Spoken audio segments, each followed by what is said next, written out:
banyak banget ya sekarang UMKM itu yang terutama yang di jalanan nih mostly kita lihatnya atau yang lagi bazar gitu, bener-bener yang mereka pakai itu sekarang mostly semuanya udah pakai AI. Kalau di kamu sendiri biasanya pakai AI itu buat apa aja sih? Nah, biasanya aku tuh pakai AI buat kerja, terus juga bisa buat riset gitu. Tapi kadang-kadang bisa nyari visual, referensi gambar. Iya iya, Gitu. memang AI itu sangat membantu sih. Yes, tuh. Kamu sendiri biasanya pakai buat apa aja? Kalau aku biasanya AI itu sangat aku butuhkan banget ya, karena dari proses bikin ide, bikin skrip, atau edit-edit kecil, something yang kayak contoh, tolong hilangkan gambar ini, tolong hilangkan kabel yang berantakan ini, itu sangat membutuhkan banget. Nah, aku dari segi desain biasanya begitu.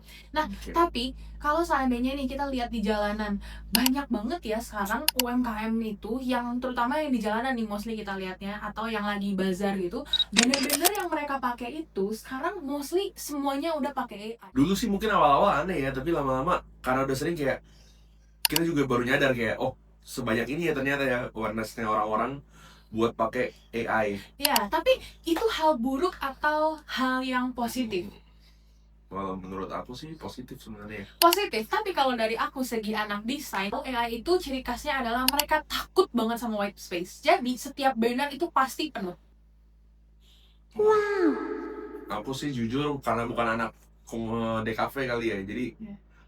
nggak ngeh gitu. Tapi setelah dipikir-pikir lagi, iya juga ya karena AI itu cenderung bikin poster itu mau include semua informasi sebisa mungkin di press jadi satu, makanya tidak ada white space sama sekali. AI boleh buat ngebantu, tapi nggak bisa pure kerjain dari nol. Tetap harus perlu ada ide kreatif kita. Jadi intinya seberapa jauh sih batas wajar kita boleh minta bantuan ke AI? Nah, tadi kan kamu sempat mention nih, kalau kamu sering banget menggunakan AI. Emang AI itu lumrah kalau dipakai di kantor kamu? Kalau di kantor aku jujur, karena semuanya pada melek teknologi dan semuanya juga masih pada muda-muda, kita cukup antusias dengan penggunaan teknologi AI ini.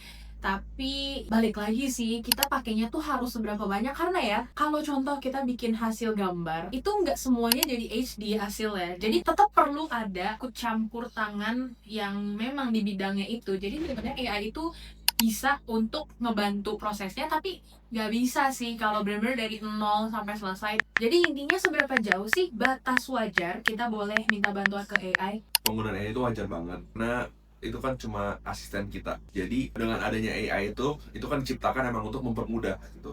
Betul. Jadi sangat-sangat wajar untuk meminta bantuan AI. Yang penting dipakainya dengan efisien, nggak pakai buat diplak say gitu. Terus itu dipakai untuk lebih mengasah kita lagi sih. Karena AI bisa ngebantu kita juga sih ngembangin potensi yang sebenarnya kita udah Yeah. punya dasarnya, tapi Mhm. kayak bisa jauh lebih advance gitu, karena Yeah, dapat point exactly. of view dari dia yang sudah meriset dari berbagai negara gitu. Mereka juga dapat ilmunya, ya kita juga bisa bertukar pikiran. Yes, betul banget. Aku Sama setuju kayak sama kita itu. memulai obrolan ini untuk saling bertukar pikiran. Oke, kalau tertarik lagi sama kita ngobrolin apa, bahas apa, boleh dong kasih tahu kita di komen Ya, mau topik apa yang biar dibahas. kita bahas selanjutnya. Iya, See you in the next video. bye bye.